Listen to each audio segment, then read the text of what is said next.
كبر بعلت بيتي زي دبداب زتحفلك زلهو نخفلطك هايله نخل غزي كم زحدكك إذا حلف شدشت عمد بلطتي بعلت بيتك نيره إذا حلف ورحقن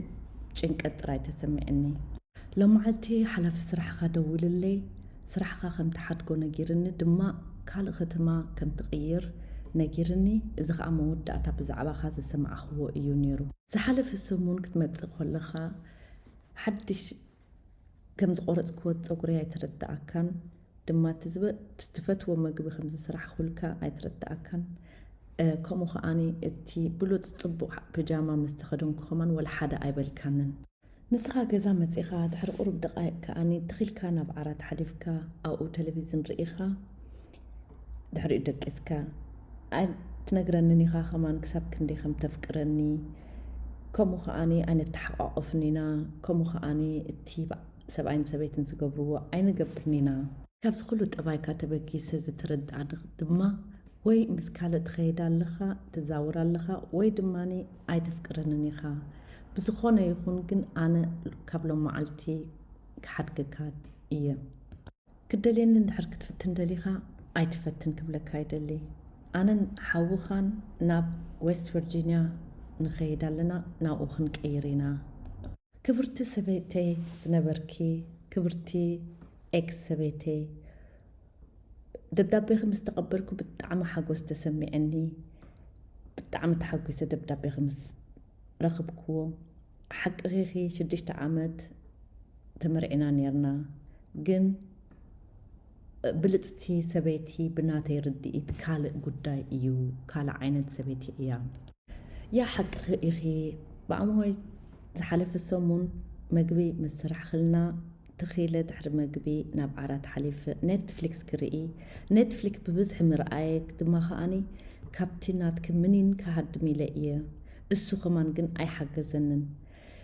ተረዲእኒ ፀጉርኺ ከም ዝቆረፅክዮ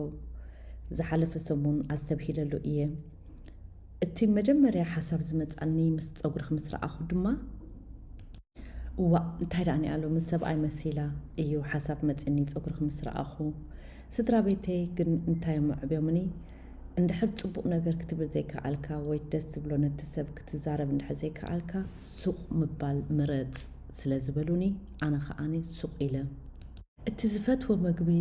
ዝስራሕ ክለይ ዝመሰለክ ድማ ከዓ ምስ ሓወይ ኣዳናጊርክኒ ኣለኺ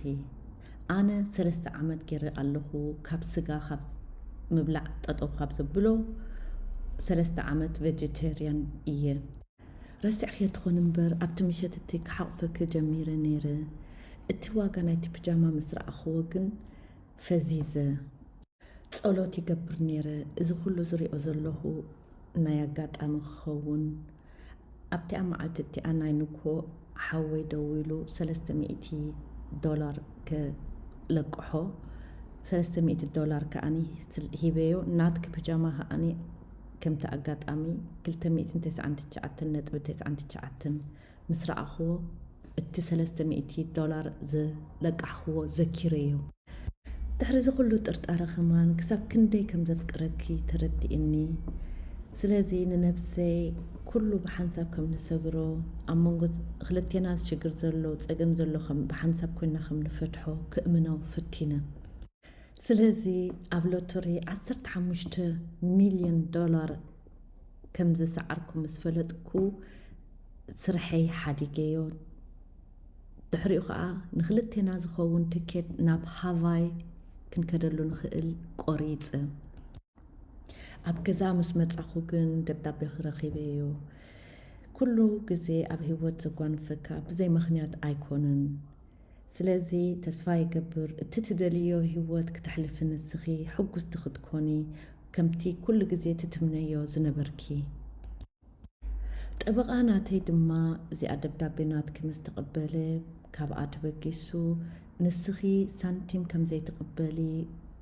ብሕጂ ኣረጋጊፅለይ ኣሎ ካብዚ ናተይ ገንዘብ ክቡራት ኣሕዋተይ ከመይ ትረኽቧ እዚኣ ስቶሪ ቅድሚ ቁሩብ ዓመታት ኣብዚ ሶሻል ሚድያ ቫይራል ዝኸደት ቪድዮ እንድያ እዚኣ እንታይ ትሓስቡ እንታይ ትምህረና እዚኣ እንታይ ካብኡ ክንመሃር ንኽእል እቲ ሰብኣያ ዝመለሰላኸ ከመይ ትረኽብዎ ኣነ ብናተይ ወገን ብዙሕ መልእኽትላታ እየ ዝብል እዚኣ ሓፀር ስቶሪ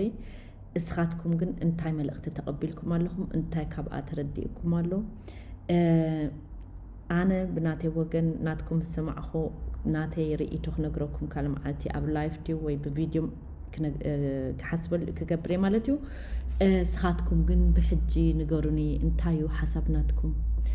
ሓደ ክሓተኩም ዝደሊ ግን በጃኹም እዚ ናይ ደቂ ኣንስትዮ ኣንጻር ደቂ ኣንስትዮ ገለ ይኮነን ኣንስቲ ከምኡ እየን ፍሉጥ እዩ ወይ ገለ ከምኡ በጃኹም ኣይትፅሓፉ እዚ ናይ ዲስካሽን መድረኽ ክንፈጥር ኢለ እየ ድማ ኣብኡ ብዙሕ መልእኽትታት ስለ ዘለዋ እየ ዘቕርቦ ዘለኹ እዚ ፖላሪዜሽን ኣብ መንጎ ደቂ ኣንስትዮ መንጎ ደቂ ተባዕትዮ ዘሎ ክንሓድጎ ኣለና ልክዕ ከማን ኦፖሲት ክትከውን ምኽኣለት ነይራ እቲኣ ሰበይቲ ሎተሪ ዝሰዓረት እቲ ሰብኣይ ዝሓደጋ ምሽ ኣለኩም ሶ ብካልእ ከማን ጠዊና ከማን ክንሓስበላ ንኽእል ኢና ሶ እቲ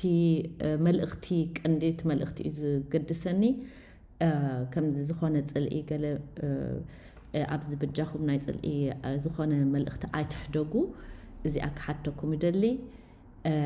ቴንክ ዩ ብጌጋ ብርክት ስለምንታይ ከዓ ከምኡ ይብል ኣለኹ ሳምታይምስ ኣነ ቪድዮ ዝሰርሑ ብጌጋ ርድኢት ይበፅሑ ነቲ ሰብ ነቲ ሰማዒ ማለት እዩ